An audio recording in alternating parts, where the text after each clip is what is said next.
বিখ্যাত দার্শনিক রোমারোলা একটা কথা বলেছিলেন, where order is injustice, disorder is the beginning of justice. আমাদের দেশের একটা মানুষকে গিয়ে বলুন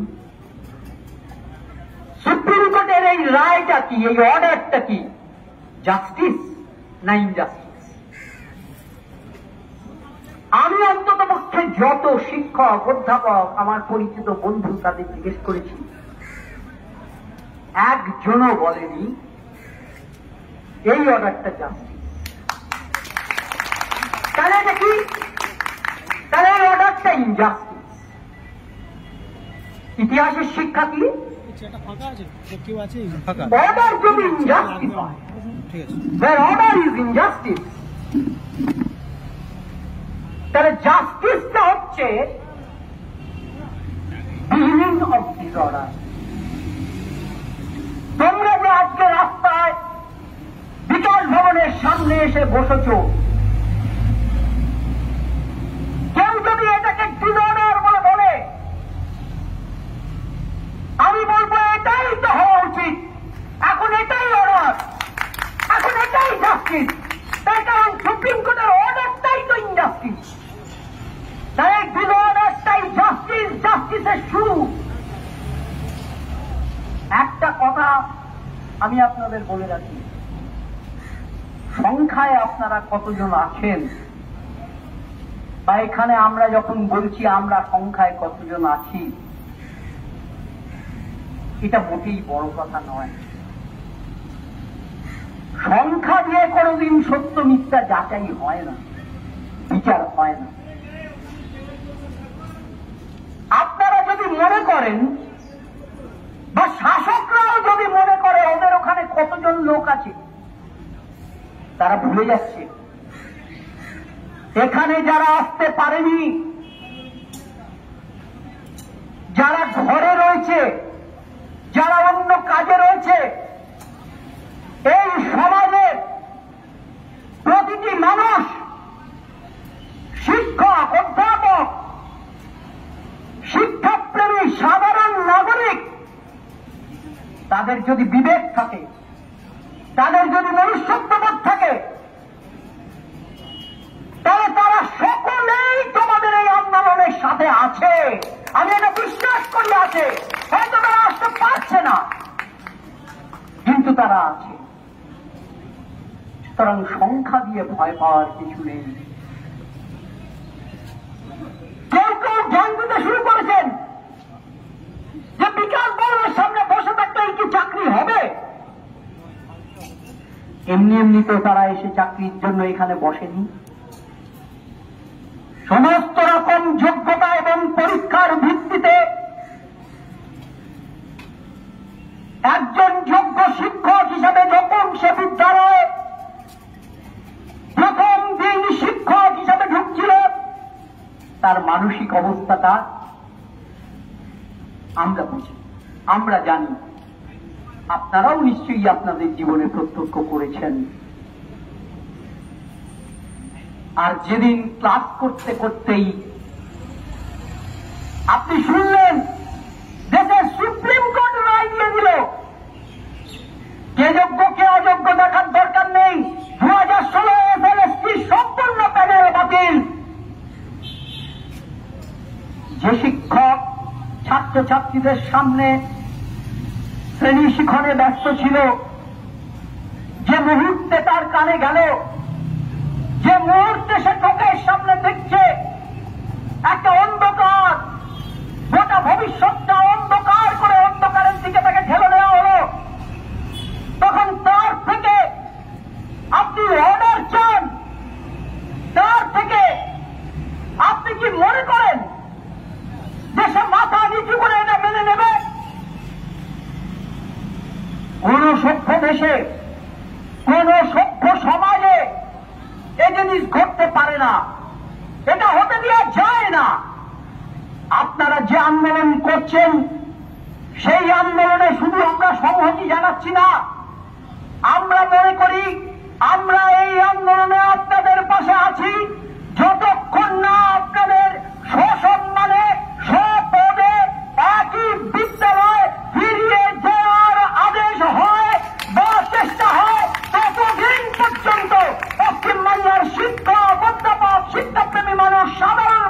আপনাদের সঙ্গে থাকবে। কারা কি কথা বলল, কারা কোন যুক্তি তুলল, যুক্তি অনেকেই তুলতে পারে, তা নিয়ে নিঃসন্দেহে বিভ্রান্ত মাথা ঘামাবেন না। আপনাদের চাকরি ফেরানোর যে লড়াইটা আপনারা করছেন, অনেকে হয়তো বলছেন যে লড়াইটা তো অন্যভাবে করা যায় না, অন্যভাবে করা যায় না। অন্যভাবে করার জন্য বছরের পর বছর এরা হাইকোর্ট, সুপ্রিম কোর্ট পর্যন্ত গেছে। কি কারণে হয়েছে? তাদের নামে কোন অভিযোগ আছে? তাদের বিরুদ্ধে কোন রকম দুর্নীতির কোন জায়গায় কোন কিছু পাওয়া গেছে? সিবিআই রিপোর্টেও নেই, রাজ্য সরকারও বলেনি, মধ্যশিক্ষা পর্ষদ, স্কুল সার্ভিস কমিশন কেউ বলেনি। তাহলে তাদের এই অবস্থা হলো কেন? আমি মনে করি সমস্ত শুভবুদ্ধি সম্পন্ন মানুষের কাছে আপনাদের পয়েন্টগুলো অত্যন্ত যুক্তির সাথে ভালো করে তুলে ধরতে হবে, নিয়ে যেতে হবে। শুধু আপনারাই নিয়ে যাবেন না, আপনারা যেমন নিয়ে যাবেন, নিয়ে যাচ্ছেন, তার সাথে সাথে এ দায়িত্ব আমাদের, যারা আমরা এই রাজ্যের বিভিন্ন প্রতিষ্ঠান থেকে শিক্ষা লাভ করে আজকে কোনো না কোনো জায়গায় আছি, আমাদের সকলের দায় এবং দায়িত্ব। এবং এই দায়িত্ব আমরা পালন করার জন্য আপনাদের হাতে হাত লাগিয়ে, কাঁধে কাঁধ লাগিয়ে, আপনাদের সাথে আপনাদের যে যোগ্য এবং যে যুক্তিসঙ্গত দাবি, সেই দাবি আদায় করার জন্য আন্দোলন যতদূর পর্যায়ে নিয়ে যাওয়া যায় আমরা থাকব, আমরা আছি। আমি আপনাদের শুধু এইটুকু বলবো, অনেকেই বলেছেন যে দীর্ঘদিন ধরে লড়াই চালাতে হবে। কতদিন ধরে চালাতে হবে আমি জানি না, কিন্তু যত রকম পথ আছে সেই পথ আপনাদের নিতে হবে। আপনাদের সকলকে ওই 19,000 ছাত্রছাত্রী, 19,000 শিক্ষক শিক্ষিকা যাদের বিরুদ্ধে কোনো অভিযোগ নেই, তাদের পণ করতে হবে যে আমরা কোন রকম পরীক্ষা দেব না, পরীক্ষাটা দেওয়া যায় না। এটা বিবেক বলে না, এটা মনুষ্যত্ব বলে না, এটা মানবিকতা বলে না, এটা কোনো যুক্তি বলে না, অযৌক্তিক একটা কথা। সুপ্রিম কোর্টের যে বিচারপতি রায় দিল, সেই বিচারপতিকে যদি বলা হয় আজকে বিচারপতিদের পরীক্ষা দিয়ে আপনি আসুন, তিনি পারবেন না। আমি 37 বছর শিক্ষকতা করেছি, আমাকে যদি বলা হয় যে আপনাকে নতুন করে শিক্ষকতার পদের জন্য আপনি যোগ্য কিনা পরীক্ষা দিতে হবে, আপনাকে বসতে হবে, এটা সারা পৃথিবীর কোথাও কোন সভ্য সমাজ মেনে নেবে না, এটা হয় না, এটা করা যায় না। আপনাদের নতুন করে পরীক্ষা নেওয়া যায় না, আপনারা দেবেন না। এর বিরুদ্ধে যত দূর যেতে হয় আমরা যাব। আমি জানি আমাকে অনেক আন্দোলনকারী বন্ধু দুঃখের সাথে বলেছে যে আমাদের মধ্যেও অনেকে আন্দোলনের মঞ্চে আসতে পারছে না, বাড়িতে তারা পড়াশোনা শুরু করে দিয়েছে, যে পরীক্ষা তো দিতেই হবে। ভাই, পরীক্ষা তো দিতেই হবে। পরীক্ষায় সফল হবেন সে গ্যারেন্টি আছে কি? সে নিশ্চয়তা আছে কি? আর দ্বিতীয়ত কেন দেবেন, কি জন্য দেবেন, কি কারণে দেবেন? একটা অযৌক্তিক জিনিস আপনাদের কাঁধে চাপিয়ে দেওয়া হবে, আপনাদের বাধ্য করা হবে, আপনারা সেটা মেনে নেবেন, আমরা সেটা মেনে নেব। তারপরও আমরা পশ্চিমবঙ্গ এত আমাদের এইরকম একটা প্রগতিশীল রাজ্য, আমরা এত শিক্ষিত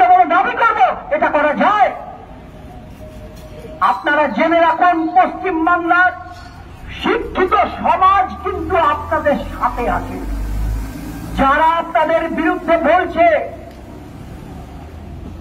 যারা আপনাদের অন্যভাবে পেন্ট করছে, তাদের অন্য উদ্দেশ্য আছে।